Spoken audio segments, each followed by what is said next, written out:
राज्य उत्पादन शुल्क विभाग सोलापूर यांची सागर धोमकर विभागीय उपायुक्त पुणे विभाग यांच्या निर्देशानुसार भाग्यश्री जाधव अधीक्षक राज्य उत्पादन शुल्क सोलापूर, SR पाटील उपअधीक्षक राज्य उत्पादन शुल्क सोलापूर यांच्या मार्गदर्शनाखाली 1 एप्रिल ते 22 एप्रिल 2025 या कालावधीत राज्य उत्पादन शुल्क विभाग सोलापूर यांची सोलापूर शहर व जिल्ह्यात केलेल्या अवैध हातभट्टी निर्मिती केंद्रांवर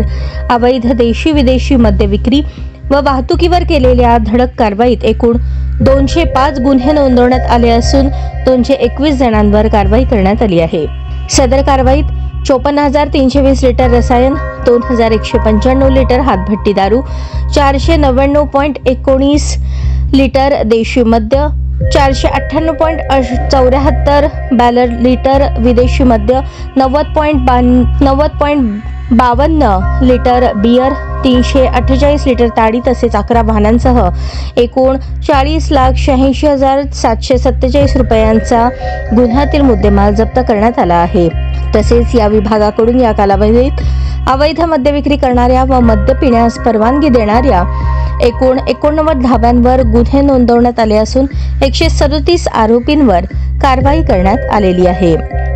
सदर कारवाई निरीक्षक RM Chaure, JN Patil, OV घाटगे, राकेश पवार, पंकज कुंभार, सचिन भवड, दुय्यम निरीक्षक SD कांबळे, अंजली सरवदे, कदम, राम निंबाळकर, मोहन जाधव, मुकेश चव्हाण, संजय चव्हाण, विजय पवार, शोएब बेगमपुरे,